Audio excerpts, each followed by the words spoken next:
Olá, boa noite. Eu sou Winston Lima, coordenador do Bloco Movimento Brasil. Aqui à minha direita, Marcos Portal, também um outro coordenador do Bloco. E à minha esquerda, nosso entrevistado dessa noite, General Paulo Chagas, pré-candidato ao governo do Distrito Federal. Graças a Deus temos aí um nome que vai realmente, podemos falar, que é uma pessoa nova na política, né, que vai trazer ideias novas e com certeza é minha esperança para o governo do Distrito Federal. General, suas considerações iniciais. Prazer estar aqui com você, Winston, com seus amigos, com o Portal, de uma maneira inteligente que você criou da gente poder difundir o nosso pensamento, as nossas pré-propostas para ideias, né? Para o Distrito Federal. Então, obrigado. Muito bom estar aqui. Muito obrigado. Bom, vamos começar aqui nossas perguntas, que só temos 1 hora e a gente tem vontade de perguntar muito, né? Então vamos ganhar esse tempo. A primeira pergunta seria assim, por que o senhor escolheu Brasília? Eu sei que o senhor tem uma filha que nasceu aqui, eu vi um vídeo do senhor recentemente, o senhor tem 5 netos, né? 3 nasceram aqui em Brasília. O senhor disse que foi para a reserva e decidiu realmente ficar em Brasília até o final. Então eu gostaria de saber, eu adoro Brasília por vários motivos, e eu acredito que nossos internautas tenham essa curiosidade, né? Por que o senhor escolheu Brasília?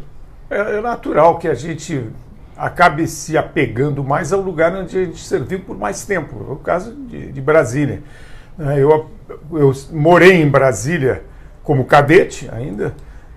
Meu pai veio para Brasília em 68, coincidentemente com a minha ida para a academia, de modo que passava férias em Brasília. Então, conheço Brasília há bastante tempo. Depois vim servir, depois de oficial, vim servir em Brasília em 74, fiquei 74, 75 aqui, quando nasceu a minha primeira filha. E depois, ao longo da carreira, voltei para Brasília, já como tenente-coronel, e aqui fiquei bastante tempo. Tanto é que comandei aqui, né, e na nossa carreira, na carreira militar, particularmente no Exército, uma das coisas que marca fundamentalmente a gente é o comando. E eu, de tudo que eu fiz na minha carreira, eu não me arrependo de nada, me orgulho de tudo. Mas a única missão que eu gostaria de repetir, se um dia pudesse repetir, é o comando dos Dragões da Independência, que é aqui em Brasília. Vamos dizer, o sonho da minha carreira desde cadete era comandar os Dragões. Realizei meu sonho profissional aqui. Então, tudo isso e ter sido promovido a general servindo aqui na 11ª Região Militar e concluí a minha carreira, fui para a reserva servindo aqui em Brasília e já me preparando para viver em Brasília. Então, comprei apartamento aqui em Águas Claras, me preparando justamente que a gente, a partir do momento que a gente atinge o tempo que permite a ida para a reserva, a gente fica esperando o momento em que a força vai nos dispensar. Então, fiquei preparado com isso, preparado para viver em Brasília. Essa a minha afinidade com essa cidade, que eu gosto muito e pretendo viver aqui o resto da minha vida. Não tenho nenhuma atração por outro lugar. General, a gente andando nas ruas, né, conversando com os amigos nossos, a gente vê que o pessoal muitos moradores aqui de Brasília estão muito insatisfeitos com o andamento aqui da nossa cidade, né? E nas poucas pesquisas que são liberadas de aprovação do governo atual, já que ele impede a pesquisa de ser divulgada para não mostrar o quanto que o povo não está gostando da administração dele, a gente vê que parte de mobilidade urbana, a parte de saúde principalmente, escola, está um abandono, está uma situação assim...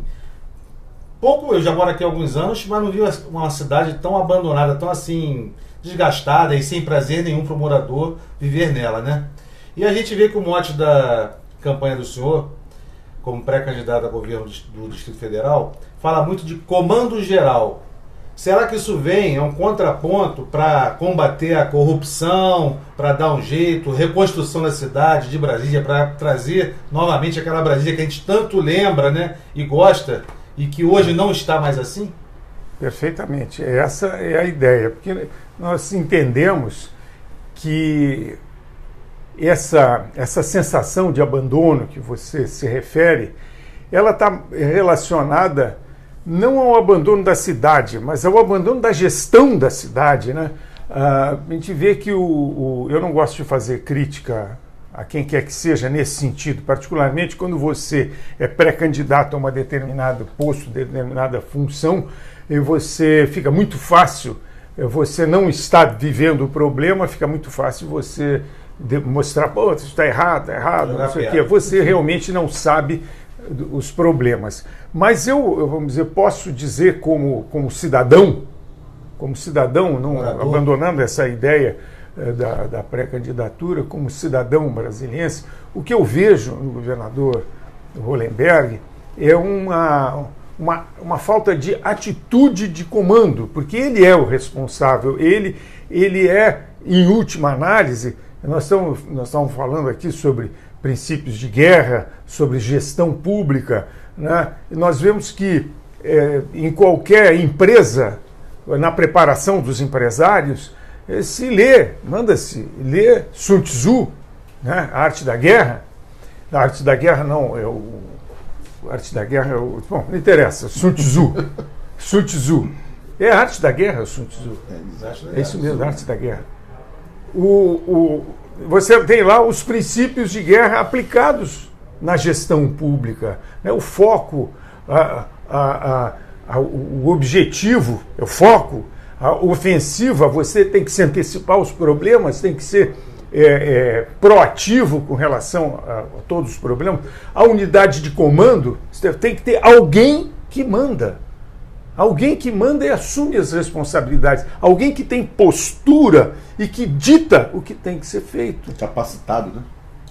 Isso é isso que eu, como cidadão, vejo e sinto falta no nosso governador. Que ele tenha essa postura da unidade de comando, de alguém que está efetivamente controlando tudo que acontece ou deixa de acontecer. No mínimo, se não está controlando, ele se sente de fato responsável por tudo que acontece ou deixa de acontecer, sem perder exatamente o controle das coisas. Então, eu como cidadão brasiliense, e vivo em Brasília, se crítica posso fazer é essa. E quando nós falamos em comando geral, é justamente nesse sentido, que como as coisas estão aparentemente ou à vista do cidadão fora desse controle, desse comando que precisa existir, não é um comando militar, é um comando de gestão. Nós entendemos que isso é fundamental e que é com esse intuito que nós vamos assumir essa responsabilidade, com essa vontade de reorganizar ou de organizar a administração pública. Por mais que ele diga, né, que é uma pessoa só, não tem como controlar toda a Brasília, todo o staff que está junto com ele, foi ele quem escolheu. Não. Então, né, complementando isso que você está dizendo, assim, nós falamos de comando geral, o comando de uma equipe. A equipe vem de cima para baixo. No topo dessa equipe está o governador. Que é o grande responsável. O grande responsável. Mas abaixo dele vem numa cadeia de comando, vem uma porção de gente, que ele vai se dirigir a cada um daqueles responsáveis naquele nível dele, vai cobrar de todo mundo. Ele não precisa ir lá na ponta para ver o que está acontecendo, ele pode até ir lá, mas ele não vai cobrar do elemento que está lá na ponta fazendo, ele vai cobrar do de cima, que faltou com alguma responsabilidade, com algum cuidado, a ponto de ter chegado lá. Então, isso dá ao chefe, ao gestor, a liberdade para se deslocar, saber, fiscalizar tudo, porque todo está organizado e cada um tem a sua responsabilidade perante a autoridade, perante o chefe. Nós aprendemos isso a vida inteira, serve para tudo, serve para tudo. Então não é diferente na administração pública. Tem que ter essa disciplina de responsabilidade de todos, perante os chefes na cadeia de comando, ou na cadeia administrativa, chamem como quiser, mas é a mesma coisa. Acho que não falta exemplo de má gestão, né? Por exemplo, logo que o governador Hollenberg assumiu, foi feita uma compra, já no governo Hollenberg, não pode colocar a culpa do governo anterior, não. Logo no início do governo dele foi feita uma compra de próteses. Próteses para quase 20 anos, Milhões e bilhões. Eu ouvi falar em 50 anos. E aí, o pior de tudo, as próteses estavam com data de validade de 6 meses. E eram estocadas em lugar inapropriado. Próteses caríssimas. Assim, jogadas. Eu queria saber... Tem como... E é isso que eu digo com relação à responsabilidade. É a responsabilidade que o governador tem perante a sociedade. Ele tem que prestar conta disso.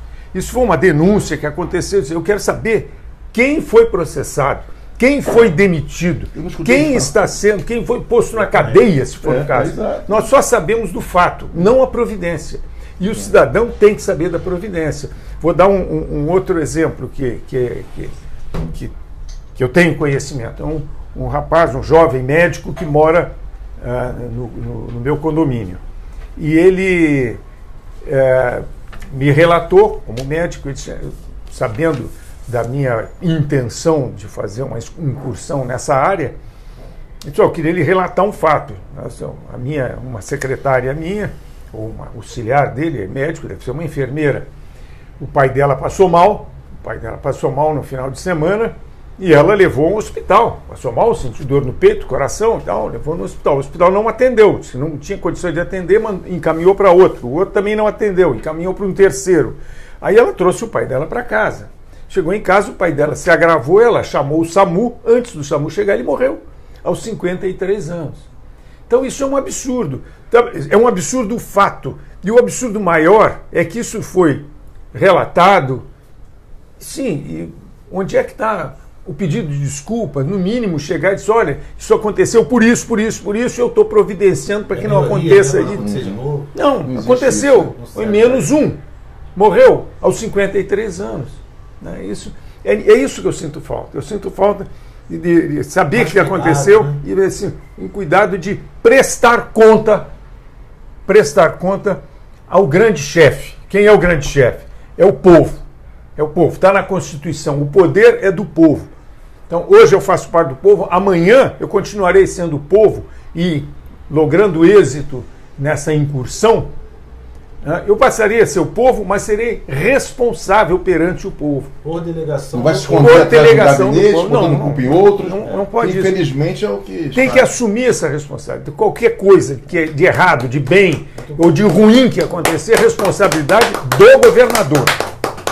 Parabéns, só antes do Winston falar aqui, internauta, amigo, compartilhe aqui essa live, façam as perguntas, a gente vai abrir uma sessão, as perguntas já começaram a chegar. O Winston agora deve fazer já uma perguntinha aqui.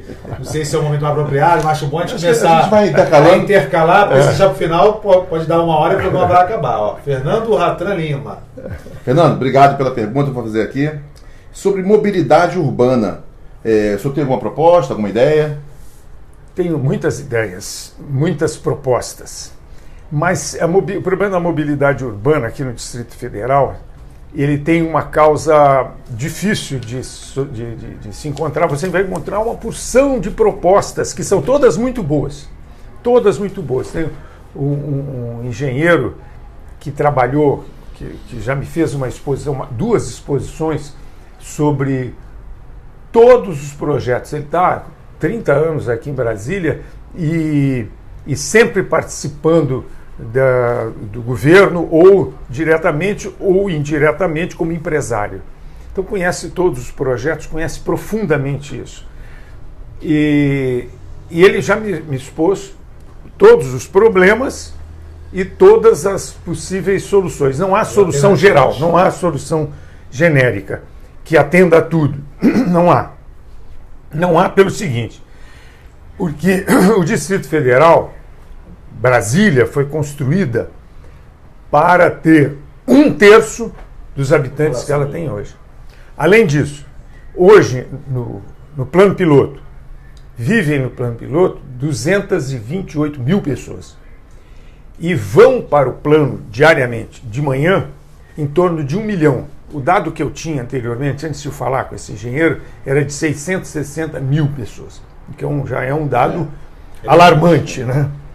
Mas ele... Não é. Ele fez uma conta lá e disse assim, olha, em torno de 1 milhão de pessoas que vão por dia, saem daqui da cidade de satélites e vão para o plano. Esse 1 milhão, à tarde, volta. E Brasília também foi construída incentivando as pessoas a andar de automóvel. Então, o problema da mobilidade urbana está intrinsecamente numa mudança de hábitos. Nós temos que mudar de hábito. E eu, por exemplo, adoro andar no meu automóvel. Para eu deixar de andar no meu automóvel, na minha motocicleta, é muito difícil. Eu confesso para vocês que eu já andei de metrô várias vezes, mas nunca peguei um ônibus aqui em Brasília. Eu vou com o meu carro, vou com a minha motocicleta, não vejo, não me sinto, não é que eu tenha qualquer coisa contra o ônibus, não tenho nada contra o ônibus. Eu gosto de andar no meu automóvel, gosto de andar na minha motocicleta e aturo entrar nos engarrafamentos, etc. No metrô eu gosto de andar no metrô, porque o metrô é uma coisa inteligente, né? Mas se eu vou ter que pegar o trânsito e ter que parar no trânsito, etc., eu prefiro ir no meu carro do que ficar no ônibus. Então é um problema meu, pessoal. Mas a solução está na mudança de hábito. Isso é como a obesidade mórbida. Você faz uma dieta maluca lá, não sei o que e tal, emagrece. Tudo bem. Aí você, olha, agora você emagreceu. Se você não mudar os hábitos, você vai engordar de novo. Mas, general, para mudar o hábito, você não acha que tem que dar condições melhores de transporte coletivo para se tornar atrativo, né? Você tem que fazer essa mudança duas coisas. Você tem que, número um, você tem que aumentar a oferta do transporte e a qualidade. Quantidade e qualidade do transporte. E fazer como eles fazem nas cidades, na Europa, que hoje todo mundo anda de bicicleta, sua quantidade de gente. Os caras foram criando dificuldade para as pessoas irem de automóvel para o trabalho, irem de automóvel para a cidade. As pessoas naturalmente preferiram ir de bicicleta. É diferente também aqui, porque a gente fala na Europa, isso fica muito fácil. Eu morei 2 anos em Londres e tinha vontade de ir. A embaixada ficava a 8 quilômetros da minha casa. Naquela época, eu tinha 49, 50 anos, estava muito bem de preparo físico, corria todo dia esses 8 quilômetros. Ele disse, eu vou passar, em vez de carro para a embaixada, eu vou correndo. Por quê? Porque eu demorava esses 8 quilômetros, me tomava meia hora, que a velocidade média em Londres é 16 quilômetros por hora. Eu disse, eu vou correndo. Aí cheguei lá, na embaixada, disse, onde é que tem um banheiro aqui para tomar banho? Eu vou chegar suado, quero tomar um banho, botar a roupa para trabalhar. Não tem. Não tem onde tomar banho. Aí dentro da nossa cultura brasileira, eu não vou chegar suado lá, não vou botar roupa, terno, gravata, suado. Mas eu via que os londrinos, muitos iam correndo, iam de bicicleta, com uma mochilinha nas costas, e lá, eles, o que levam? O terno, para trabalhar tudo, não trabalha de terno lá. Mas, e ele não toma banho? Não toma banho, bota o terno. Não é da nossa cultura. Não é da nossa cultura. Agora aqui, nós vamos fazer isso também. As pessoas vão sair de Águas Claras até o... A França ali pertinho, né? Acho que o perfume é bom deles também. Também tem isso.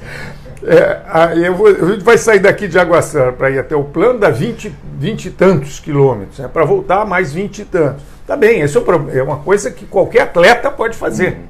Mas eu já não posso mais fazer. Eu, com os meus 70 anos, ou as pessoas como eu, já, embora me mantenha em forma, eu não me imagino fazer isso. Além do que, eu ter que chegar lá, tomar um banheiro, tomar banho e tal, porque aqui no nosso clima, muito mais. Então, o que interessa é isso. Nós temos há projetos que não são meus, são projetos que estão aí guardados, aprovados, já orçados, todos prontos. Qual é a dificuldade? A dificuldade é a gente saber se tem ou não tem recursos para investimento. O Distrito Federal tem no seu orçamento, o orçamento varia de 43 bilhões a 45 por ano. Desses varia também de 13 a 15 do Fundo Constitucional, que vem da União. Então é uma coisa que tem que... Será que quando a gente vê, fizemos uma avaliação também com o Adolfo Saxida, que é um jovem economista, advogado, um amigo que eu admiro muito. O Adolfo fez uma exposição para mim da situação orçamentária, e a gente chega desses 40 e tantos bilhões, sobra para investimento em torno de 1 bilhão e 200, não é muita coisa. Então a gente tem, e aí você mesmo levantou, tem o problema da saúde, tem isso, você tem que ter uma reserva para trabalhar com segurança, que também é um princípio de guerra. Segurança, você tem que trabalhar com segurança. Que cai, né? É o viaduto que cai. Né? Hoje, isso foi muito bom você ter falado isso, hoje eu vi no DFTV a ponte JK, as pessoas reclamando da ponte, que a ponte está mal manutenida, que a ponte está assim, aí alguém já falou, essa ponte vai cair. Não acredito que ela vai cair, mas ela já esteve interditada. Ela já esteve interditada. A ponte do Bragueto está em obras. Então, o investimento prioritário, no meu entendimento, hoje em Brasília, é para a recuperação de Brasília. Você também falou, Brasília está suja, Brasília está maltratada, Brasília tem só 58 anos e está envelhecida, está suja, né? Está mal cuidada. Então, eu entendo que hoje nós temos que nos voltar prioritariamente para isso. Agora, é lógico que, em termos de mobilidade, eu tenho conhecimento de todas as possibilidades para melhorar o trânsito. E todas essa melhoria do trânsito, ela parte do princípio de que você tem que melhorar o trânsito, melhorando as condições do transporte público, do transporte coletivo. Né? Você vai lá para a Esplanada e vê a Esplanada é uma loucura de automóveis estacionados em tudo que é lugar. E será que não era o caso de a gente organizar esse estacionamento? Cobrar o estacionamento? Né? É uma maneira de você inibir a pessoa de ir. Mas é lógico que, como nós estamos falando, vai me cobrar estacionamento, eu não vou de carro, eu vou de quê? Esse transporte urbano, esse transporte coletivo, sim, paralelo, né? que não atende o desejo, não estimula as pessoas, não. Tem que haver, primeiro você tem que investir nesse aspecto, de melhorar as condições do transporte coletivo, para depois desestimular as pessoas de ir de carro, porque as pessoas não vão lá para o lazer. Quando vai para o lazer, vai no carro dele. Mas quando vai para trabalhar, você tem que sair daqui, ir lá para o seu trabalho e voltar para a sua casa. Parcerias assim, público-privadas, assim, dentro do seu projeto para a mobilidade, o senhor imagina isso? Por exemplo, assim, o senhor falou de não ter lugar para estacionar. De repente entregar uma área para que alguém construa ali um estacionamento subterrâneo e explore por 20 anos, sem ônus para o governo, né? Tem essa proposta também, mas não do subterrâneo, porque o subterrâneo, segundo esse engenheiro, ele de fato é muito caro e vai acabar, vamos dizer, dar uma mão de obra e vai parar a cidade, mas não vai resolver o problema. Você tem que resolver o problema de outra maneira. Botar uma área e depois um circular que sai daquele ponto, vai pela esplanada toda, a pessoa parando. Exatamente. Essa é uma coisa. Se a pessoa chegar lá, não chegar de carro, ou chegar próximo com o carro e ter uma circular que com uma quantidade razoável. Por exemplo, nós vimos aí esse trem que vem de Lusiânia, né, que vem aqui até a rodoferroviária. Também tem um projeto para ele, inclusive o local, o ponto lógico de ele terminar esse transporte, se transformar isso em transporte, porque hoje ele é só transporte de carga, mas pode perfeitamente ser transformado em transporte de passageiros. Seria o ponto lógico, seria lá na região de Santa Maria, do Gama, aquela região lá. Mas o que é? Você chega com uma composição de 9 vagões com pessoas dentro. Você tem que ter lá 9 VLT correspondentes. Senão as pessoas vão sair, vão ficar esperando. Tudo isso exige coordenação, etc. E o que quebrar esse oligopólio? Hoje são 5 empresas que exploram as 5 bacias. Esse contrato que foi feito, na verdade foi feito na época do Agnello, né? O Hollenberg manteve, mas ele foi condenado por diversos órgãos competentes que recomendaram ao governador que acabasse com esse contrato, porque ele não atendia os requisitos que deveriam atender. Mas o Hollenberg fez ouvido de mercador e manteve essas 5 empresas, cada uma com uma bacia. Que é de ônibus. Exato. Transporte coletivo. Isso evita a concorrência, né? Então as pessoas, a meu ver, né? Evita a concorrência, então para que ele vai oferecer um serviço melhor se acomoda um pouco, se só ele explora aquela bacia? Né? Para que ele vai botar mais ônibus, com mais qualidade, com ar-condicionado, de repente? Se ele não vai ganhar nada mais com isso, vai ter um passageiro a mais com isso, porque todos os passageiros vão ser obrigados daquela bacia a usar. Isso aí, o senhor pretende acabar com esse contrato, fazer uma coisa mais assim liberal, né? Para que haja concorrência, para que haja qualidade e até menores preços, né? Claro. Não, você respondeu a minha pergunta. Você fez a pergunta e respondeu a pergunta. Eu fico feliz que o senhor pensa parecido comigo. Mas, o que tem é exatamente isso que o Winston falou. A gente tem que, como eu falei também no início, não adianta eu ficar agora aqui dizendo que eu vou fazer isso, fazer aquilo, porque eu estou fazendo um trabalho de imaginação. Né? Eu tenho que, em logrando êxito, em primeiro me transformando, não deixando de ser um para ser um candidato, a gente tem que conhecer efetivamente isso. Mas o problema que me foi transmitido é esse mesmo que o Winston falou. Tem poucas empresas e que fizeram uma espécie de um cartel e a dificuldade de se fazer a competição, e eu acredito que só a competição que vai fazer com que as coisas melhorem. As coisas só melhoram se você... A competição você vê ali dando um exemplo, o negócio do Uber e os taxistas, né? Pô, essa disputa, só quem saiu ganhando com isso, quem é que saiu ganhando efetivamente? O usuário. O usuário. Tem mais opção de transporte, o preço mais em conta. Isso aí.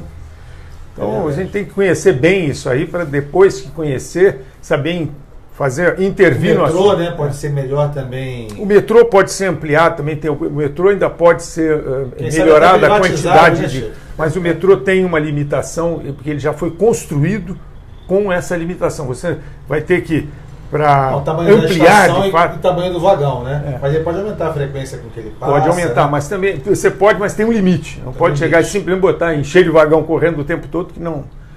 Isso tem que mudar toda a infraestrutura. General, tem várias perguntas aqui com relação à saúde, então eu vou tentar juntar aqui. Vilma Aragão está perguntando como equacionar a grave crise na saúde do DF. Obrigado, Vilma. Tem aqui também com relação à saúde também do Fernando Rafran, como melhorar o caos na saúde. Enfim, muitas perguntas aqui voltadas para a área da saúde. O senhor tem assim alguma... antes, por favor, antes de responder, o Alexandre Vieira, né, Alves diz que já foi soldado do senhor, né? Do primeiro RCG 94/95. Tá? Valeu, Alexandre. Quando é que foi? 94/95. Poxa, foi quando eu era tenente, pô. Prazer em revê-lo, amigo. Montamos juntos, com certeza. Isso é muito bom. Chocamos estribos. Vai comentar para você aqui também? Matar? Qual dela? Isso aqui de novo. Só um comentário. Você fala de saúde, não? Não, só um comentário. Eu vou dar na sequência depois vamos falar sobre a saúde. Vamos falar sobre a saúde. De fato, todas as informações que me chegam sobre a saúde no Distrito Federal dão conta de que realmente não está bem. Eu não vou exagerar, mas que cada um faça o exagero que quiser fazer, porque é válido. E eu cheguei à conclusão, a conclusão que eu cheguei, que seja quem for,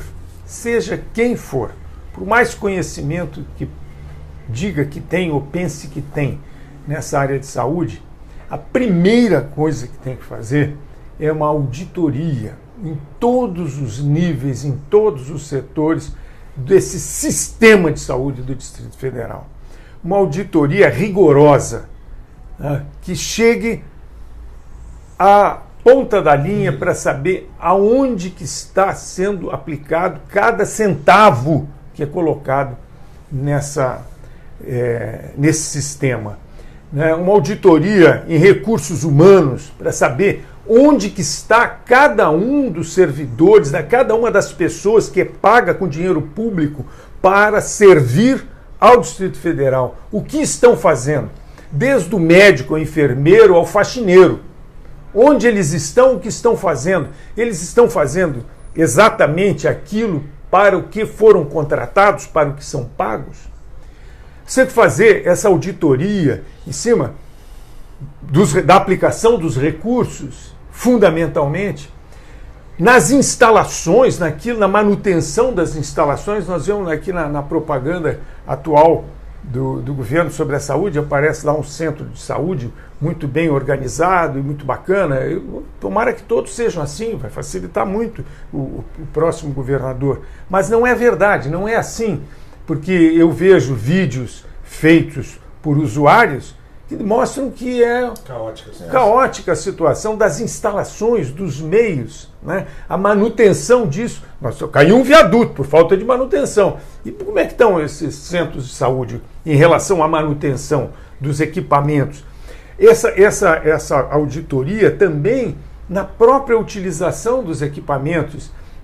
Esses equipamentos estão funcionando? Foram comprados corretamente? É feita a manutenção ou foram comprados e usados até quebrar? Houve uma preocupação com relação a isso? E de fato eles estão quebrados ou há uma sabotagem? Tem que saber a realidade. A partir daí, e eu vou adiantar também uma coisa aqui. Caso eu venha a lograr êxito, ser o escolhido, eu tenho a convicção de que há necessidade, que o maior mal da administração pública no Brasil, e o Distrito Federal não foge disso, é a corrupção. São as pessoas que se valem do serviço público para benefício próprio. Então, eu julgo que é fundamental montar uma força-tarefa, uma força-tarefa tipo essa Lava Jato. A Lava Jato começou de fora do governo. A Polícia Federal, o Ministério Público, que pesquisando caíram na Lava Jato, lá naquele posto, aqui em Brasília. Posto da Torre. Eu entendo que a mudança que nós queremos fazer no Brasil, essa força-tarefa tem que ser organizada dentro do governo, tem que partir do executivo para todas as pontas, todas as extremidades, tem que ser uma missão, uma tarefa que tem que estar sob a responsabilidade, o cuidado, o controle do próprio chefe do executivo. E saindo de dentro do governo para as extremidades. Tem que ter essa força-tarefa, porque senão nós vamos ficar eternamente. São pessoas que têm que ser escolhidas pela sua competência, pelo seu conhecimento, pela sua disposição, pela sua honestidade, pela sua coragem, porque precisa ter coragem para entrar nesse meio, porque são máfias. Você falou aí do transporte, não sei, tem que desarticular essas máfias. Há certas coisas que às vezes eu digo, o senhor vai fazer isso, quando o senhor disser, mas vou matar o senhor. Não tenho medo de morrer. Pô, jurei. Nós juramos isso quando entramos para a Marinha, para o Exército, juramos lá, dedicar a nossa vida, a vida toda. Se tiver aqui morrer, vamos morrer, faz parte. Eu escolhi essa profissão, então não tenho medo de morrer. O que tem que acabar, né, chefe? Essa bandalheira. Hoje, não sei se eu já falaram para o senhor, hoje uma cirurgia ortopédica são 2 anos na fila. Se a pessoa quebra um braço, o braço fica torto, vai ficar torto 2 anos. Com a graninha já vai morrer. Né? Para depois poder fazer isso é inimaginável. Depois vai ter que quebrar o braço de novo para botar no lugar. Vai ter que quebrar. Só sobre a saúde, não precisa nem longe. Na Associação de Moradores de Águas Claras, aqui DF, hoje está a postagem lá. O nosso posto de vacinação, em plena campanha da H1N1, está fechado com um cartazinho na porta, porque a geladeira quebrou. Aí não tem onde depositar a vacina. Nem a geladeira recomendada. É uma de uso doméstico. Mas estava resolvendo. Agora está fechado. Aí sobrecarrega o areal e todo mundo para lá. Você vê o seguinte, que são pequenas coisas que você tem que ter flexibilidade para fazer isso. Quando eu vejo o seguinte, tem uma lâmpada que queimou, troca a lâmpada imediatamente, porque é muito mais fácil você trocar uma lâmpada no momento que ela queima, no dia seguinte que ela queima, do que você esperar, como está acontecendo lá na ponte do JK, que tem 72 luminárias queimadas. Então 72, então à noite não se enxerga lá as pessoas que querem sair para fazer bicicleta ou caminhar na ponte à noite, com essa insegurança que a gente tem, estão sujeitos ali, estão, no caso da ponte, estão embretados num lugar ali, estão num brete. Então, se aparecer algum bandido que saiba fazer um planejamento, ali é o local ideal para fazer assalto. Né? Não estou dando ideia, hein?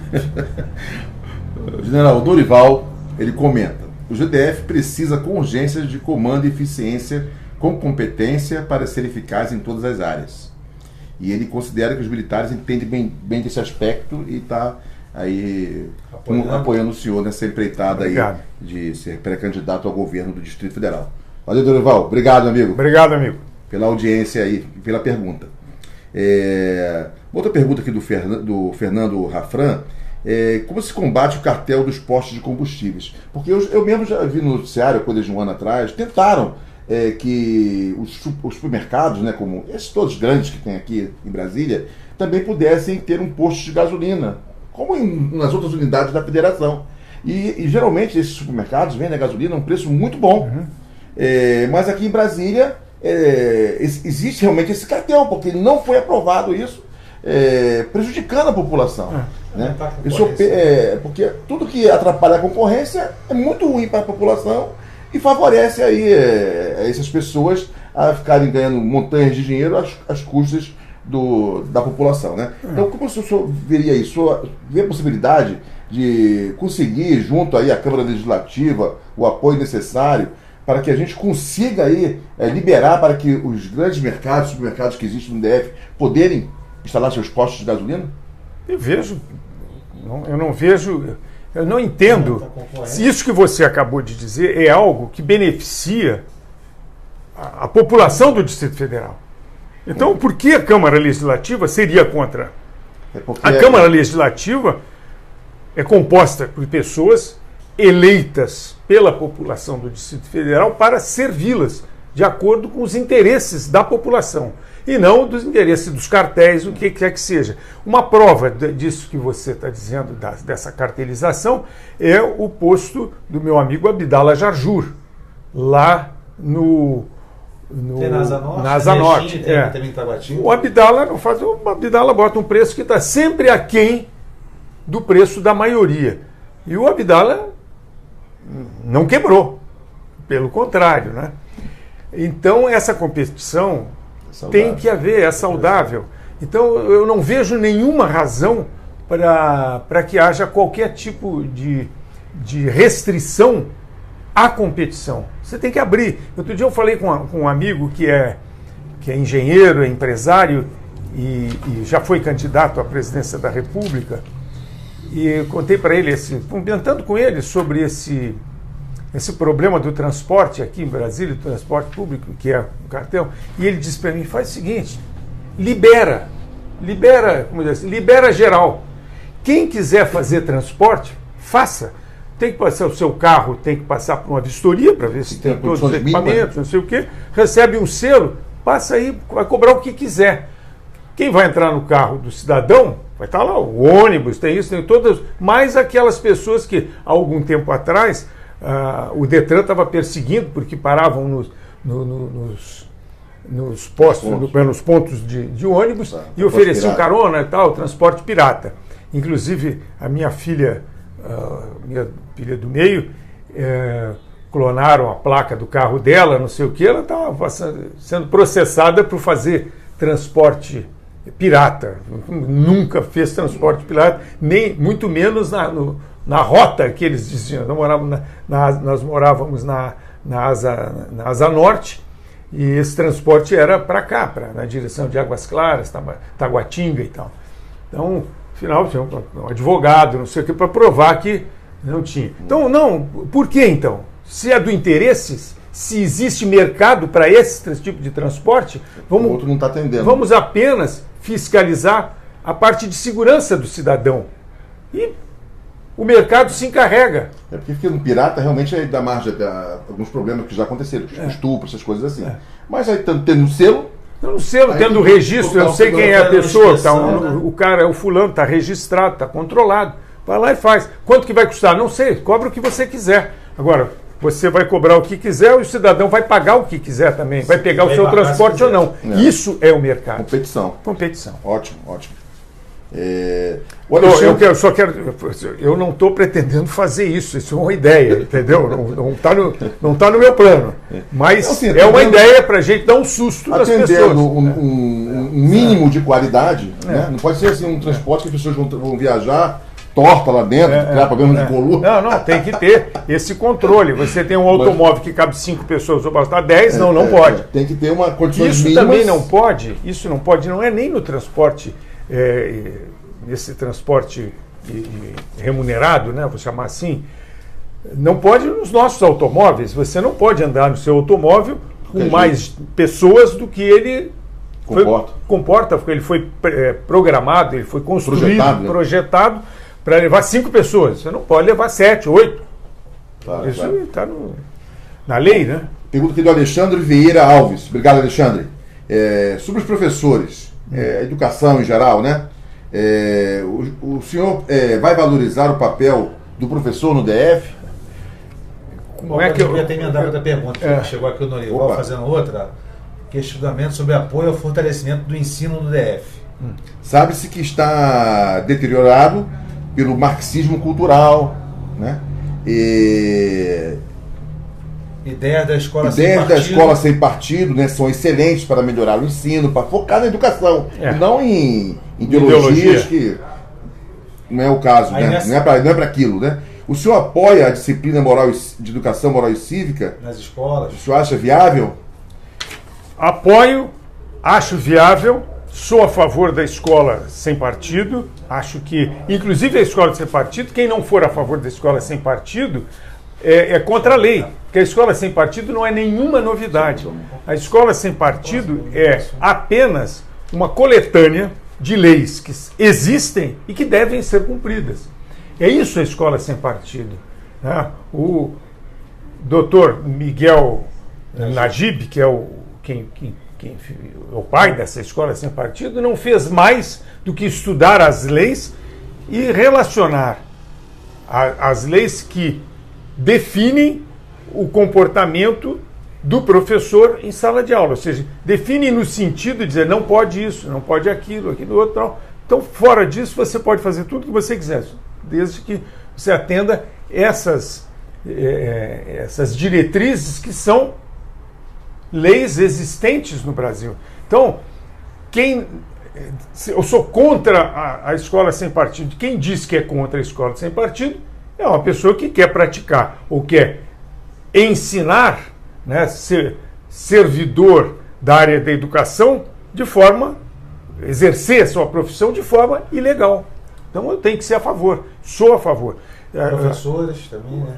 Os professores, como é que você vai querer melhorar o ensino, né? Você vai melhorar o ensino sem prestigiar os professores. Prestigiar no sentido de dar-lhes condições para que trabalhem bem, para que produzam, que tenham entusiasmo. Ninguém consegue fazer nada, produzir nada que seja efetivamente útil, que seja admirável, se não colocar amor naquilo que faz, paixão por aquilo que faz, né? Então nós temos que incentivar isso. O professor tem que ser valorizado, tem que se valorizar, valorizar a sua profissão, porque o resultado será positivo. E aqui no Distrito Federal tem 671 escolas. Na verdade, é um pouco menos, é 660, porque tem algumas que são contadas 2 vezes, porque elas são a mesma escola, mas ela é uma escola de manhã, porque atende um tipo de público, uma escola à noite, que atende outro tipo de público. Então ela é tratada como uma escola diferente.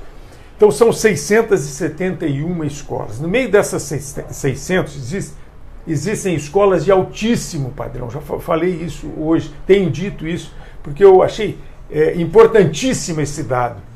Tem escolas públicas do Distrito Federal que têm um rendimento escolar de altíssimo nível, melhor que muitas das escolas particulares que nós temos aqui no Distrito Federal. E outras escolas que não têm esse mesmo nível, que têm um nível ainda sofrível. Então, o que nós precisamos fazer? São escolas que recebem menos atenção do governo? Ou todas recebem a mesma atenção e umas são melhores? Nós temos que saber por quê que umas são melhores e outras não são tão boas. E temos que promover, através desse diagnóstico, uma equalização. Não para diminuir quem é bom fica ruim, né? Para equalizar pelo meio. Não. Nós temos o parâmetro, o padrão é o melhor. Todas têm que chegar lá.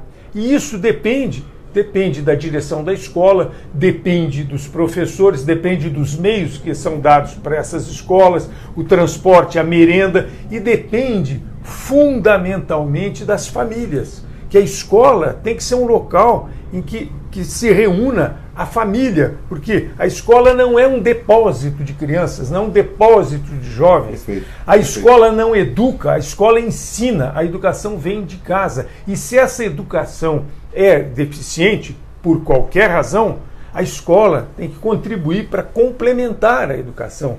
E essa complementação vai se refletir no lar das pessoas. Elas vão ser complementadas na escola para refletir na casa das pessoas. Então, eu considero fundamental isso. A escola, a família, o professor, os meios, o apoio do Distrito Federal, o apoio do governo, para que essas coisas evoluam. Porque os parâmetros nós já temos.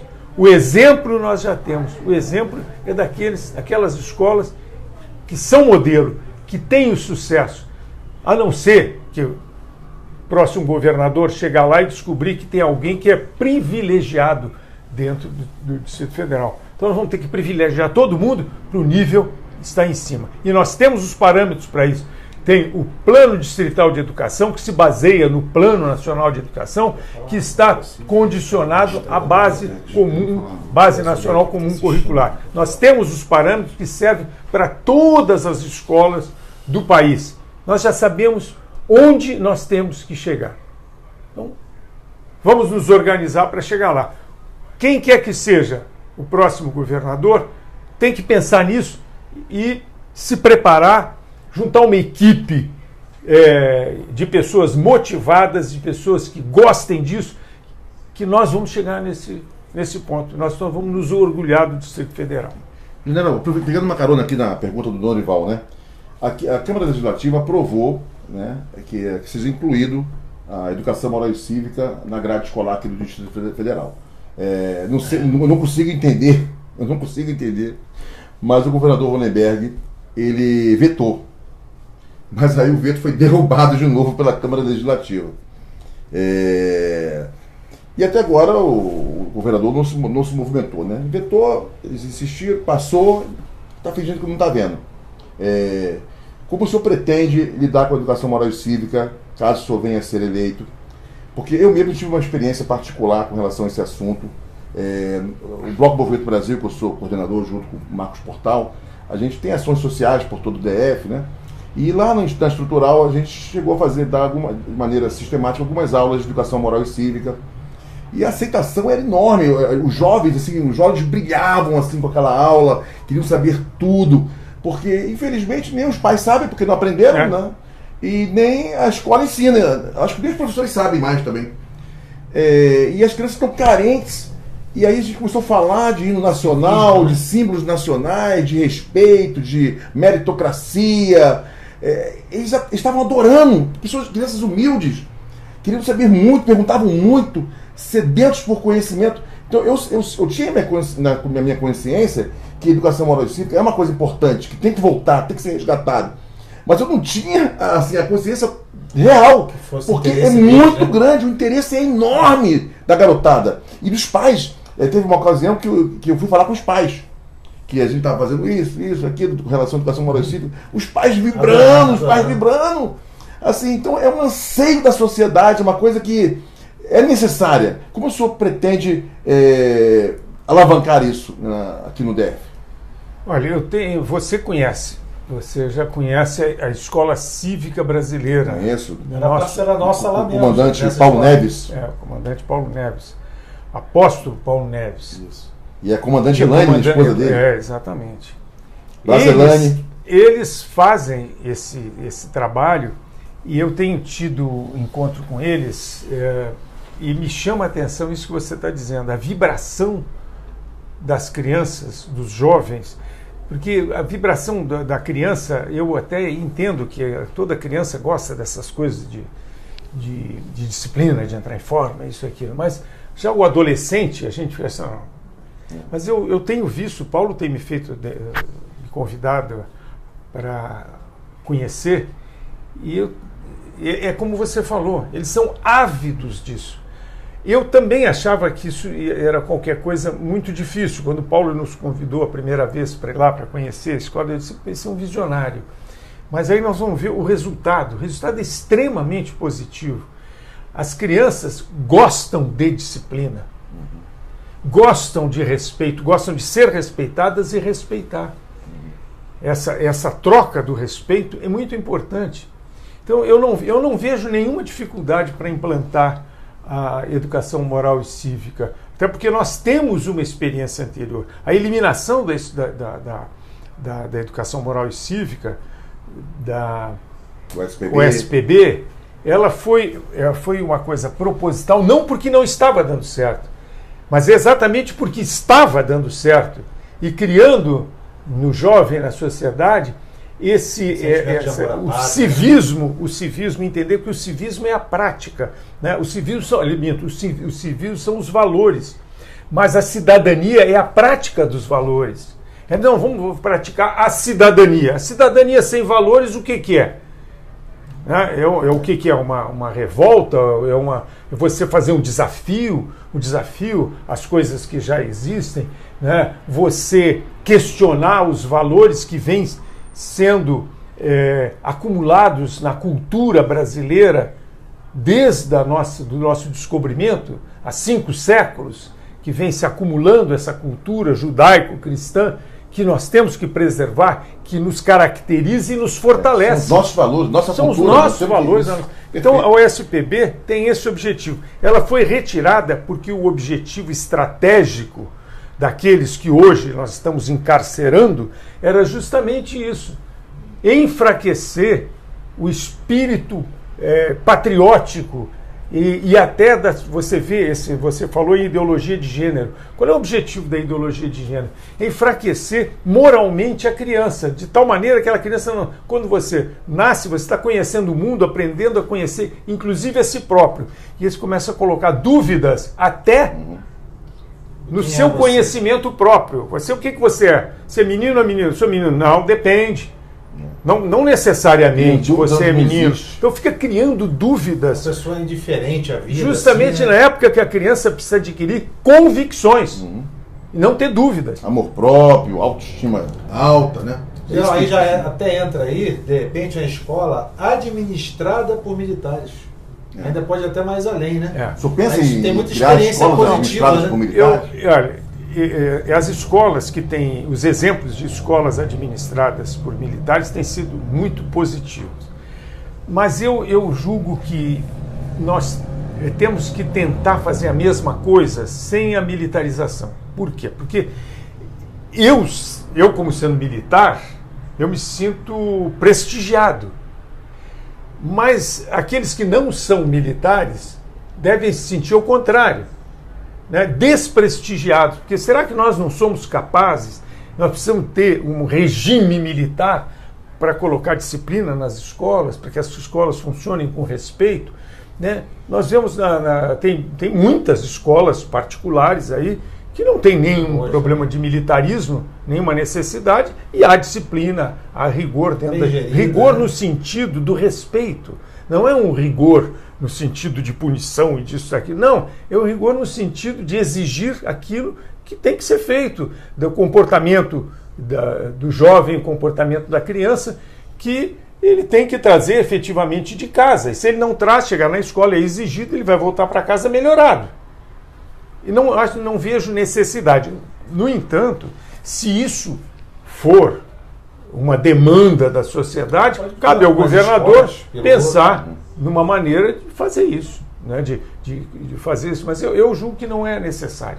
Vou colher uma baixa-assinada aqui em Águas Claras, quando o senhor for eleito, tenho certeza que o senhor vai ser.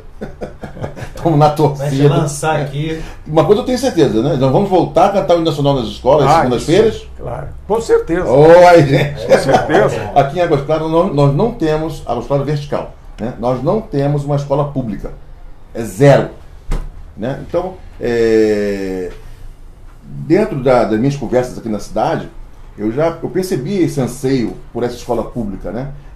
Uma coisa assim muito isolada, uma ou outra pessoa que é contra, mas 99,9% é a favor, mesmo que nem tem filhos pequenos mais, mas percebe que é um absurdo, né? Você não tem uma escola pública numa cidade com mais de 120 mil habitantes com uma Águas Claras vertical. Então, assim, tem um vídeo que passou aí nas redes sociais de uma escola administrada por militares, inclusive a Marinha tem um papel nessa escola, lá em Palmas. E é um vídeo emocionante, né? Emocionante. E então, general, pretendo colher aí umas... Muitas já estão colhendo assinaturas, né? Inclusive a Associação de Moradores e Amigos de Águas Claras, para que se coloque aqui em Águas Claras uma escola pública, né? A AMAC está correndo atrás disso, já tem muitas assinaturas, já passou de 1.000 assinaturas. Mas, assim, particularmente, assim, eu percebo que há um anseio também, de não ser só uma escola pública comum, ser também uma escola pública administrada por militares, conforme essa de Palmas. Então, vamos ver se realmente a população quer, vamos ver se realmente vamos escolher muitas assinaturas. O senhor, como uma pessoa democrata, né, eu sei que com certeza vai olhar, e morador, né, de Águas Claras. Morador de Águas Claras. Até eu tenho que me preocupar, porque vão dizer que eu vou puxar a brasa para Águas Claras. Então eu tenho que me preocupar com isso. Todo DF. Bom, general, com relação ao emprego, porque eu ando por aí, eu sei que todo mundo fala da saúde, a saúde realmente é um problema seríssimo, a gente percebe, todo mundo fala, e é mesmo, mas o emprego está demais. As famílias aí às vezes com 5, 6 pessoas em condições de trabalhar, às vezes preparadas, até com curso superior, não conseguem emprego. Às vezes uma pessoa mantém 5, 6 adultos em condições de trabalhar, porque essas pessoas estão sem emprego. E a gente percebe que no DF existem possibilidades de a gente atrair aí algumas empresas para gerar esses empregos que são tão necessários aqui no DF. O senhor tem já alguma coisa, já pensou em alguma coisa para a gente poder alavancar essa quantidade de empregos que está muito baixa hoje no DF? Já. Nós temos, sim, eu vou agravar o problema que você citou do desemprego. Nós vemos o seguinte, o cidadão que está empregado, que tem a sua fonte de renda, mesmo que ela seja uma fonte, ele não perceba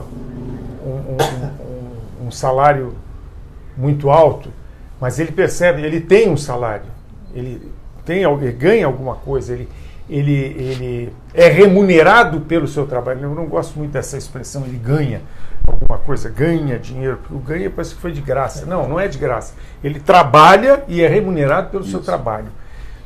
Aí ele se depara com um problema de saúde na família dele, ele procura o serviço de saúde público e encontra o serviço de saúde em más condições, não atende às necessidades dele.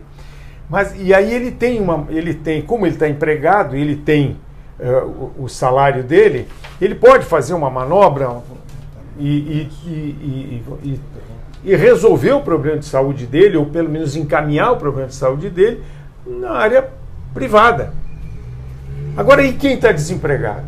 O cara que está desempregado, ele não tem outra solução a não ser ir para o serviço público de saúde e se sujeitar a essas condições. Então, eu realmente julgo que essa situação, a saúde pública que não funciona bem e a quantidade de desempregados é um multiplicador do drama, porque isso é um drama. O que eu vejo, nós temos que ver o seguinte, eu tenho um número que me foi dado há pouco tempo, que eu não tenho ele com precisão assim na cabeça, mas nós temos o seguinte, que em termos da indústria no Distrito Federal, que contribuem aqui, que é 0,3% do PIB do Distrito Federal é devido à produção industrial, 0,3%. 4,7% é da agricultura no Distrito Federal, do agronegócio, da agricultura e da pecuária. E o restante 95% é dos serviços. Então significa que é um monte de gente assalariada que usa o serviço das pessoas, mas indústria não tem. Toda vez, isso aí também é outra coisa. Eu tenho amigos lá em Anápolis. E já fiz até uma palestra lá na ACIA, Associação Comercial e Industrial de Anápolis. Tudo que não deu certo aqui, que se criou aqui e que depois, em função das regras, das dificuldades e das cobranças, eu sei que tudo bem, aqui, tudo bem, deixa aí, vou para Anápolis. Anápolis cria as condições para que o empresário vá investir lá. Então, qual é o problema do Distrito? Nós não criamos aqui no Distrito Federal, não tem sido criado condições para que o empresário venha colocar o seu dinheiro, o seu investimento para produzir aqui. E a gente tem que desenvolver exatamente isso, emprego e renda. Porque da onde que sai os impostos, o dinheiro dos impostos para sustentar o Estado? Sai daquelas pessoas que trabalham e produzem. Então nós temos que estimular isso. Por aqui, tem pessoas que dizem assim, mas ele vai ganhar um monte de dinheiro. Tomara que ele ganhe um monte de dinheiro, porque ele ganha um monte de dinheiro e no monte de dinheiro vai ser os impostos que nós vamos sustentar o serviço público do Distrito Federal. General, só antes da pergunta aqui, ó, o senhor Jefferson Oliveira comentou aqui na nossa live: criança adora disciplina, quem não gosta é a esquerda que aposta no caos social. Excelente entrevista. Mas acho que o povo já aprendeu isso, né? Eu acho que o povo já aprendeu. Gente, ficar de olho nas eleições, né? Nas próximas eleições, não vamos aí botar nessas pessoas que destruíram nossa economia, né? Destruíram nossos valores, né? Vamos, pelo contrário, botar em pessoas que vão resgatar nossos valores, resgatar o nosso país, a nossa cidade, né? E para que a gente possa ter aí ordem e progresso, né? É o lema da nossa bandeira, né? Bom, eu queria mudar um pouquinho agora de assunto, do foco, porque eu fiquei assim, arrasado ontem com aquela decisão do STF, né? Era um anseio da sociedade. A sociedade não acredita em urna eletrônica sem voto impresso. Ninguém mais acredita nisso. Como é que a Suprema Corte Nacional, percebendo que o povo não acredita numa urna eletrônica sem voto impresso, determina que não tenha voto impresso para as próximas eleições? Eles estão totalmente desconectados da realidade. Países desenvolvidos como a Alemanha revogaram essa urna eletrônica sem o voto impresso. Por quê? Porque o povo não acreditava. E eram urnas muito mais sofisticadas que a nossa. Eram urnas que você podia auditar. Mas ela revogou. Por quê? Porque o povo não confiava. E agora a nossa urna é um biscate, né? A nossa urna não serve para nada. Aquilo ali é um engodo. Como é que a Suprema Corte, contrariando um anseio nacional de ter uma eleição transparente, limpa, né? Que você possa auditar, que você saiba que o teu voto realmente no final foi contado para aquela pessoa que você votou, como é que eles, contrariando tudo isso, vão e simplesmente viram as costas de novo para o povo? Você poderia falar um pouco sobre isso? Chefe, aliás, a gente tem que enaltecer os ativistas que estavam lá: procurador Felipe Jimenez, procuradora Bia Kicis, doutora Miriam, doutora Kênia, Dênia, e a moradora de Águas Claras. Tem mais um importante aí, Thomas Corentai também estava lá, defendendo com evidente, muito esclarecedor o que eles disseram na tribuna. E a corte já estava voto pronto. O próprio general estava lá também. O general estava na plateia também. O presidente do PRP, né, Alberto Monteiro, estava lá também. Estava lá. E não se dobraram. Realmente foi um choque. Vamos olhar isso com essa desgraça, porque eu considerei aquilo um absurdo. Tanto é que eu aprendi agora Aprendi não, a gente já sabe digitar, porque você sabe escrever e tal, mas você tem que ter habilidade. Eu estou desenvolvendo habilidade para escrever um pouco mais rápido aqui no meu celular. Então na medida que eles iam falando, eu estava anotando as minhas críticas, né? Tanto é que eu saí de lá e dei uma aperfeiçoada nisso, e soltei um texto meu dizendo o que eu penso aqui. Mas faltou uma coisa, que hoje de manhã eu acordo muito cedo. Então, como eu acordo cedo e ainda está escuro, eu fico meditando e me lembrando dessa revolta, né? Como é que pode ter acontecido aquilo? E me dei conta de uma coisa que passou desapercebido de todos nós lá. Não no voto, não no que foi no voto de cada um, que aquele voto é escrito, eles fazem um comentário ali, o voto é longo até. eles fazem um comentário. Embora falem demais, se você não consegue entender nada, porque não sabe bem, só vai saber o que ele está pensando na hora que ele terminar o voto. Aí o cara vai lá e computa. O que ele votou? Ele votou para lá, votou para cá. Ninguém entende nada que eles falam. O único voto que eu entendi foi do Marco Aurélio Melo, do ministro Marco Aurélio Melo, que ele pediu para presidente, porque ele tinha um outro compromisso, então ele pediu para furar a fila, falar antes dos outros, mas que ele ia gastar apenas alguns segundos para dizer. Aí depois, não, claro, olha, meu voto é a favor do relatório. Muito obrigado. Ele votou e foi embora. Ele ganha mal, eu disse, pô, ainda se todos fossem assim, a coisa ia andar mais rápido aqui, ia ser melhor. Mas tem que justificar o voto. Mas o que aconteceu? Nos comentários, naquela troca de figurinha que eles fazem, se não me engano, se não me falha a memória, foi o ministro Gilmar Mendes que disse que aquela lei foi feita em favor de uma minoria que não acredita nessas coisas, e nós estamos aqui reunidos para discutir um assunto em função da opinião de uma minoria. Ai, meu Deus do céu. Bom, se é uma minoria, se é a opinião de uma minoria, ele nos deu todas as razões do mundo para dizer que essas urnas e as eleições feitas com elas foram fraudadas.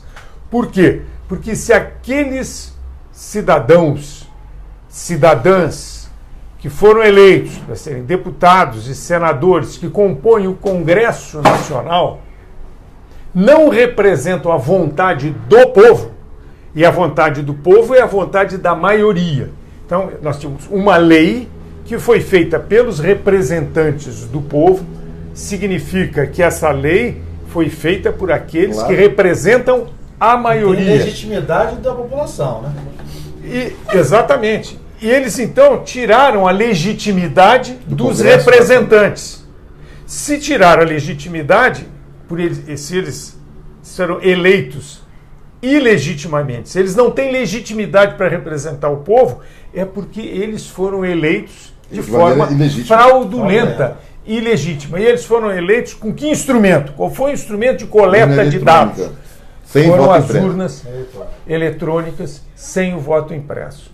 Então, se nós formos analisar por esse lado, ontem a Suprema Corte, ao dizer que não precisa do voto impresso, a Suprema Corte nos provou, por essa atitude de desrespeito à opinião da maioria, nos provou que eles são coniventes com a fraude representada pelas urnas eletrônicas. Além disso, que é importante também que a gente diga, porque não interessa, vamos dizer que 10% dos brasileiros não confiassem nas urnas, 90% confiassem nas urnas. E se aqueles 10% não confiam porque eles querem um aperfeiçoamento algo a mais. Algo mais. Então quem pode mais, pode menos. Todos aqueles 90% que confiam nas urnas confiariam mais ainda. Então não há porquê não haver esse empenho. E eles, para não se empenharem para atender o desejo, a vontade da sociedade como um todo, porque se tem uma lei, ela representa a vontade do povo. Então, para não atender isso, inventaram 1001 desculpas e desmereceram a vontade do povo. Foi um desrespeito à sociedade brasileira o que eu assisti lá ontem. Né? Chegou no penúltimo voto, eu desisti. Mas isso contraria, inclusive, a Constituição, porque é uma interferência direta, explícita, de um poder em outro poder. Mas, porque não cabe ao judiciário legislar. E nem os 5% mais a gente vai ter depois de ontem? Porque se é inconstitucional a lei do voto impresso, foi o que a PGR colocou naquela DI lá, né? Não, mas então, isso eles não... Constitucional não deve nem ter os 5%. Mas não foi isso que... Não foi abordado esse tema. Eles continuam mantendo o cronograma que eles fizeram, e também o próprio Gilmar Mendes falou que não houve tempo para fazer os experimentos. 3 anos. Meu Deus! Não foi feito nenhum experimento. E outra, Eles dizem, e também outro argumento, né? O argumento é que é muito caro, que precisa de 2 bilhões. Pô, era uma questão, o Brasil foi roubado em quantos trilhões?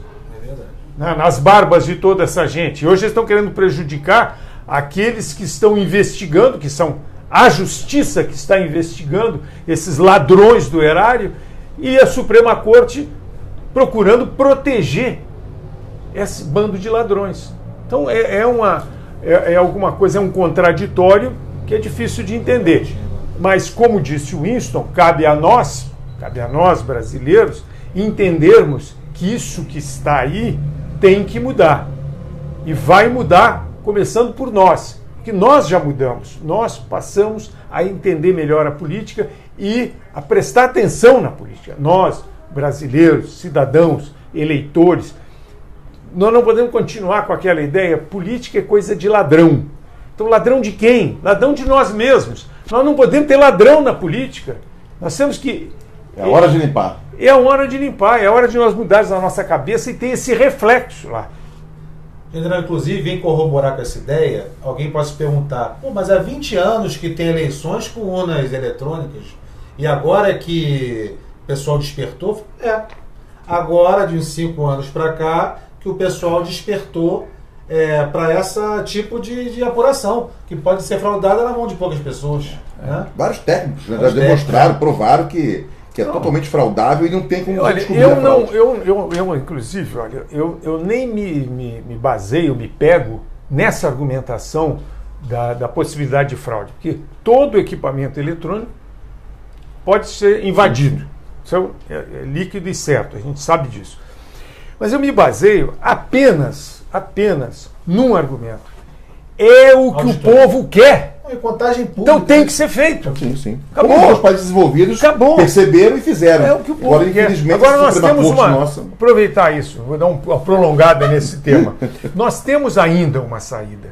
A saída é você votar, tira a urna e nós vamos votar no papel. Sim, Por quê? Por quê? Porque existe uma obrigatoriedade de se ter em cada sessão eleitoral uma quantidade de urnas, de cédulas de papel correspondente à quantidade de eleitores daquela sessão. Então não tem despesa. Ontem o ministro Gilmar Mendes disse que não pode, porque isso vai dar uma despesa, tem que imprimir tudo isso, vai custar caro. Não sei. Como vai custar caro imprimir? Já tem lá. Ora, mas isso tem que ser imprimido. É uma obrigação deles, porque se nós estamos lá numa sessão eleitoral, num determinado, e cai um raio em cima, queima todas as urnas e não sei o quê, e aí o cidadão, olha, vocês estão dispensados de votar? Não, eu quero meu direito de votar, eu vou votar, etc. Está aqui o papel, vota, vai para a urna. Então nós temos, inclusive tem um movimento que está iniciando lá em São Paulo para exigir isso, se não me engano vai ter um movimento no dia 5/8, nesse sentido, eu vi de alguma coisa na internet com relação exigir o voto em cédula. Então, pessoal, 5/8, tá? Já está circulando nas redes sociais, vamos acompanhar e, se concretizando, vamos todos lá pressionar para que a gente tenha esse direito nosso respeitado. Né? Uma pergunta aqui importante aqui do Mário Carrasa, que está nos assistindo, que a gente não abordou realmente, comandante Carrasa. E sobre a violência no DF em torno que está incontrolável. Gostaria de um comentário do senhor sobre essa. Não, a violência no DF em torno não é incontrolável. Ela está descontrolada, mas ela é controlável. O que eu entendo, comandante, é que nós temos uma desorganização provocada, demagógica, na estrutura de segurança pública do Distrito Federal. Nós temos uma horizontalização, todas as agências estão no mesmo nível. Inclusive a Secretaria de Segurança Pública, que teria que ter uma ascendência funcional sobre as demais agências para ter capacidade de coordenação, controle e integração. Né? Aí nós vamos aplicar todos aqueles nossos princípios de guerra, unidade de comando. Então tem que ter alguém que tenha capacidade coordenação, controle e integração. Nós temos duas polícias, Polícia Civil e Polícia Militar aqui. Ambas são referências entre os seus pares, entre os seus congêneres nacionais. No Brasil, o índice de solução de crimes pela Polícia Civil é de 8%, 8 a 10%. Aqui no Distrito Federal, a nossa Polícia Civil tem os índices de 60% a 70% de solução dos casos que lhe cabe investigar. Então é uma polícia eficiente. No entanto, há uma dificuldade de integração com a polícia militar. Uma dificuldade, uma disputa entre as duas que querem fazer tudo. Não é isso. Nossa estrutura no Brasil é assim. No Brasil não tem uma polícia só. No Brasil tem várias polícias. No Distrito Federal, sob a responsabilidade do governo do Distrito Federal, nós temos duas polícias, a Polícia Militar e a Polícia Civil.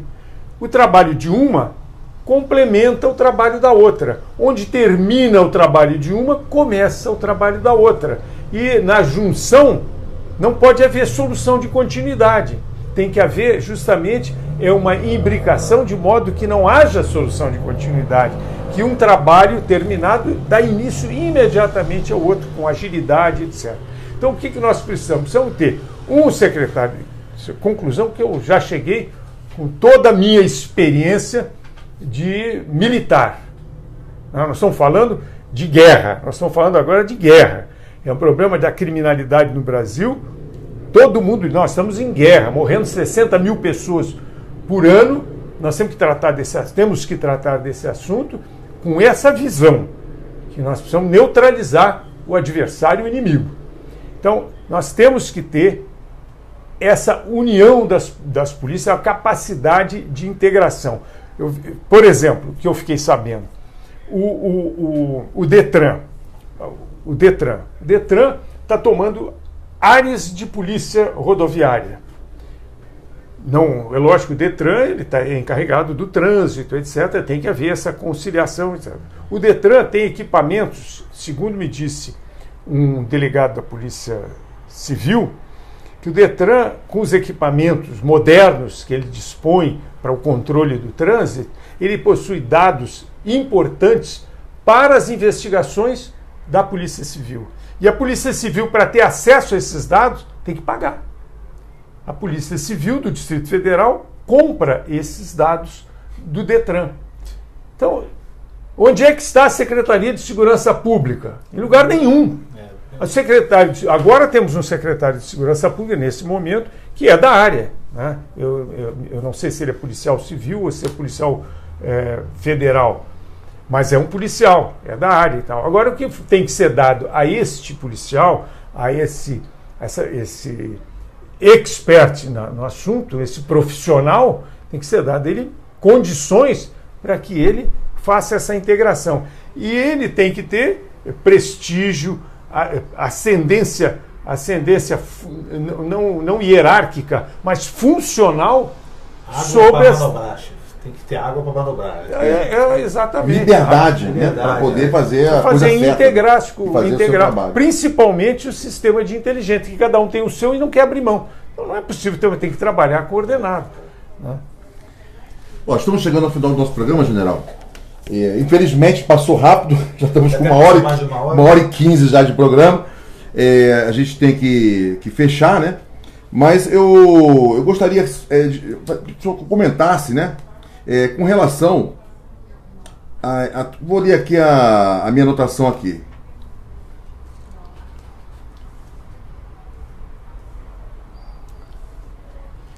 Como o senhor vê? Você consegue ler?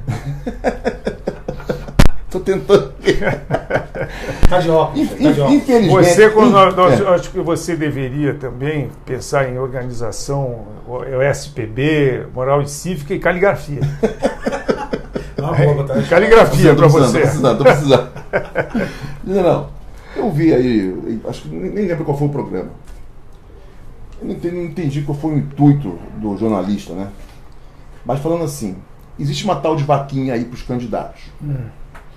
Os políticos que vão concorrer às próximas eleições, eles já têm aí o fundão, o fundo partidário, que eu sou totalmente contra. Eu acho que o povo não tem que pagar nada disso. Esse fundão parece que está em 1,7 bilhão partidos como PT, PSDB, MDB, agora MDB, né? Vão receber mais de 200 milhões cada um. Quer dizer, um absurdo, né? Mas esse dinheiro existe e vai ser entregue aos partidos para que eles financiem candidaturas dentro dos seus partidos. Agora, eu tenho a impressão que esse dinheiro ele vai, na maior parte dele, para os políticos que já têm mandato. Os novatos, aqueles que vão realmente procurar tentar, né, oxigenar, renovar, trazer ideias novas realmente, bem para trabalhar sem vícios, né? Sem realmente comprometidos, essas pessoas que a gente torce para que elas cheguem lá, elas não vão receber esse dinheiro. Mas, infelizmente, alguns veículos de comunicação ficam dizendo para que as pessoas não doem para campanhas de candidatos. Isso foi falado, isso aí na mídia. Para não dar, porque os políticos já têm fundão. Então, gente, na minha opinião, queria ouvir a sua opinião. Pelo contrário, vocês têm que doar, porque a chance de nós quebrarmos com a corrupção é botarmos pessoas comprometidas com a sociedade nessas cadeiras, né, nesses cargos eletivos. E aí, se você não doa, a pessoa vai com o próprio salário, vai tirar lá 100 reais, 500 reais para se eleger, não vai conseguir. Porque as pessoas que estão lá, viciadas com a corrupção, é elas que vão receber a maior parte desse dinheiro. Esse dinheiro não vai para os candidatos novos.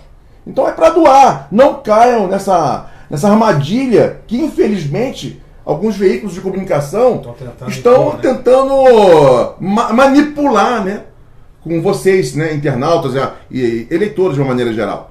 Então eu queria que o senhor pudesse falar alguma coisa sobre isso. Claro, esse financiamento da campanha foi bolado lá no Congresso Nacional por aqueles que aí estão, em benefício deles. Não há interesse nenhum nesses atuais detentores de cargo público e político isso é a profissão deles, sabe? Isso é outra coisa que a gente tem que mudar no Brasil, essa mudança que eu considero importante de você não permitir que haja carreira política. Que você vai, faça a sua incursão, dê a sua contribuição e volta para a sua profissão. Sim. Ou você se aposenta, como no nosso caso, então vou aposentado e vou dar alguma coisa a mais. Me sinto em condições de ajudar um pouco mais. Então me proponho a passar pelo escrutínio da sociedade. Mas isso tudo foi feito por aqueles que estão e querem permanecer. Então cabe ao eleitor que quer o Brasil diferente, ao eleitor que quer participar dessa mudança, cabe a ele enxergar em quem que ele tem, com quem que ele tem que contribuir. E o eleitor vai se deparar com isso. Só quem precisa do seu apoio são aqueles que não estão. Aqueles que não estão no sistema. Querem quebrar o paradigma. Que querem quebrar esse paradigma. Que querem ser os representantes da mudança que você, eleitor, quer. Então você tem que participar disso nesse sentido. Não adianta dizer, não, eles já têm. Não são todos que têm. Aqueles que estão chegando não estão sendo acolhidos nos grandes partidos. Aqueles que estão representando a mudança não estão sendo acolhidos nos grandes partidos.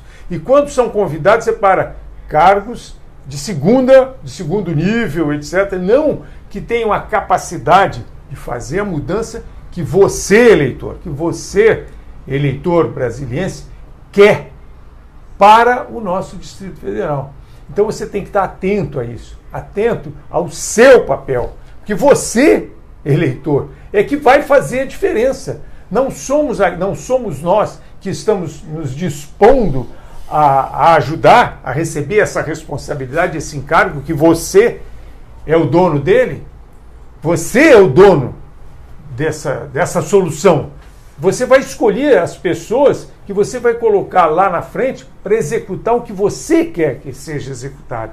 Então pense nisso, porque você não pode, não deve, se você quer mudança, você escolha pessoas que não estão, porque senão você vai fazer mais do mesmo. Nós não vamos mudar, o Brasil vai continuar sofrendo, nós todos vamos continuar sofrendo, vivendo num país maravilhoso que nós todos amamos e vemos destruído por nós mesmos, pela nossa falta de atenção, pela nossa falta de cuidado, pela nossa falta de amor a ele. E a nossa oportunidade de demonstrar isso é agora, a partir dessa eleição. Nós já demonstramos isso dizendo, nos manifestando, indo para a rua, mas nós temos que agora partir para a execução disso. A execução disso, democraticamente, é através da eleição. E você tem que ajudar, tem que se dispor a dar a sua contribuição, entendendo dessa forma, entendendo que aqueles que não estão precisam da sua ajuda. É assim então, que eu penso e tenho certeza que você concorda comigo.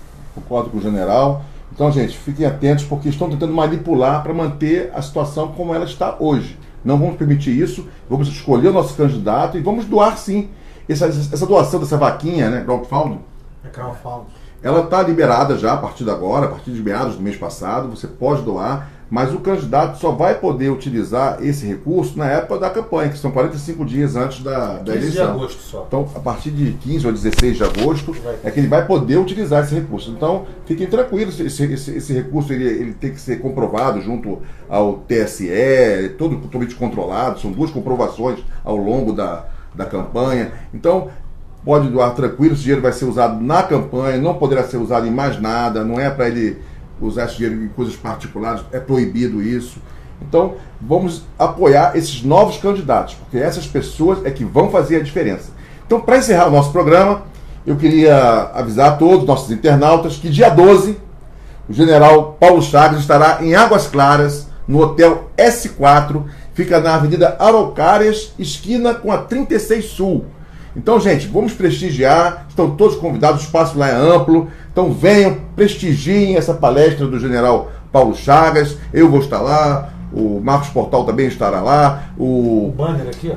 Nós vamos estar lá presente para vocês verem aqui, ó, Adalberto Monteiro, que é o presidente do Partido Republicano Brasileiro, vai estar o Adalberto Imbrósio, que é pré-candidato a deputado federal, também vai estar lá com a gente, inclusive vai fazer parte da mesa, e o nosso deputado capitão Jair Messias Bolsonaro foi convidado, ainda não confirmou se ele vai poder estar presente ou não. Nós marcamos no dia 12, que é uma terça-feira, justamente porque é o único dia da semana que ele poderia ir, mas ele está com a agenda muito complicada, mas o convite foi feito, tem pessoas lá tentando realmente viabilizar o comparecimento do nosso pré-candidato aí à presidência da República, o deputado capitão Jair Messias Bolsonaro. Então, gente, vamos lá, vamos prestigiar. E o general vai poder responder a perguntas de todos que estão lá. Hoje aqui nosso programa é muito curto, foi muito corrido, não deu para a gente poder responder a todas as perguntas.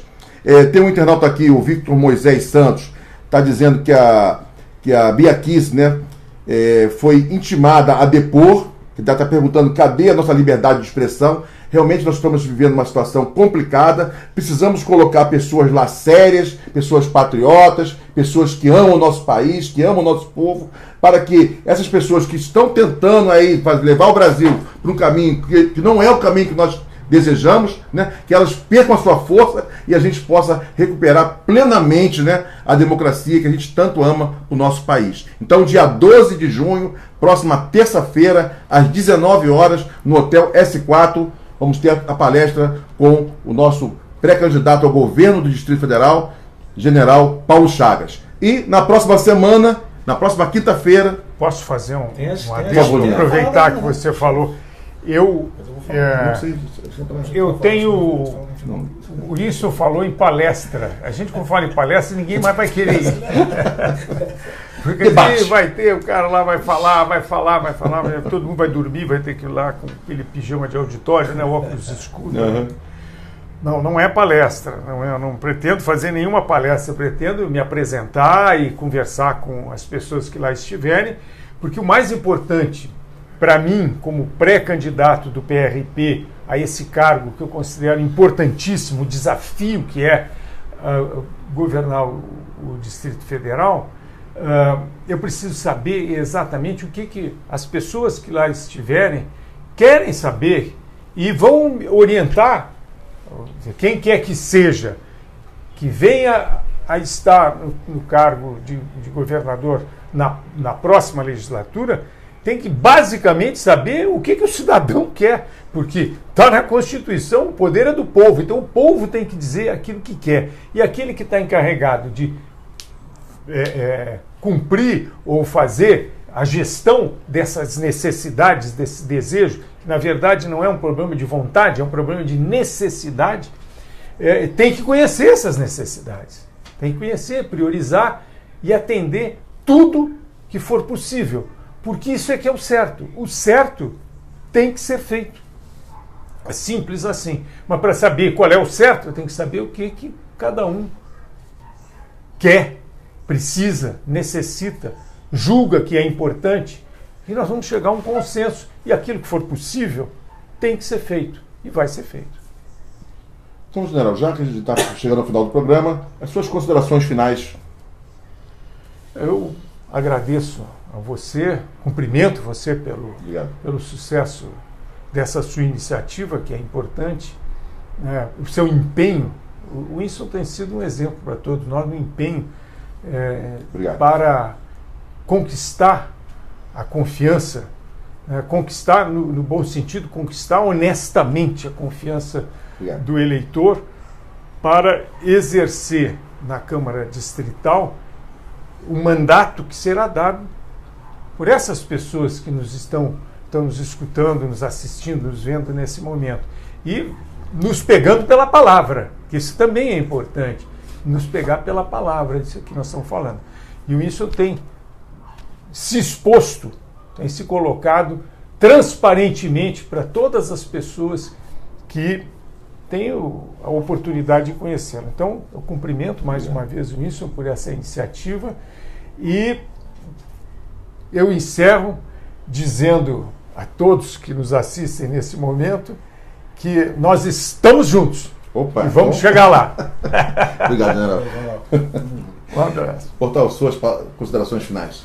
Bem, inicialmente eu agradeço aqui a presença do general Paulo Chagas, pré-candidato a governador aqui do DF, né?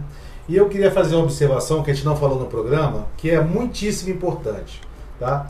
O capitão deputado Bolsonaro, ele está integrando o PSL, Partido Social Liberal, que é número 17, né? E o Bolsonaro já declarou, todo mundo acho que tem conhecimento, apoio para governador do DF. O candidato do Bolsonaro é general Paulo Chagas. Então você pode imaginar, então o general Paulo Chagas também pertence ao PSL 17? Aí eu vou responder, negativo. Por uma incompatibilidade do PSL local aqui do DF, o PSL nacional não apoia o PSL local enquanto o presidente que está lá permanecer. O PSL nacional e Bolsonaro apoiam o PRP, Partido Republicano Progressista, de número 44. Então, se você está com o Bolsonaro, é conservador e apoia todas as ideias, né, dessa ideologia conservadora, certo? Valores conservadores, economia liberal, tem que apoiar. Fora corrupção, fora comunismo, aqui no DF todos estamos com o general Paulo Chagas para governador, que é o candidato do Bolsonaro. Número 44 e não 17. É uma peculiaridade daqui da capital federal, tá? Os outros estados não têm isso, mas na DF é assim. Então, se você é Bolsonaro, né? E obviamente que nós temos que eleger pessoas alinhadas com o pensamento dele, para a gente conseguir fazer a mudança. Tá? Então no DF não é 17, aqui é 44. Obrigado. Então, gente, o nosso próximo programa será no dia 14 de junho, a próxima quinta-feira. E o nosso convidado será Daniel Medina. É um publicitário e vai aqui trazer para a gente várias informações dos bastidores, de como a política está se organizando no Distrito Federal, como os pré-candidatos aos diversos níveis estão planejando fazer a sua campanha. Então vão ter várias informações bem interessantes. Então, por favor, assistam esse programa na próxima quinta-feira, dia 14 de junho. Vocês não vão se arrepender. Vai ser muito bom, tá bom? Então, general, uma boa noite para o senhor. Boa noite, uma boa noite, boa noite, Marcos Portal. Uma boa noite para todos os nossos amigos internautas. Até a próxima.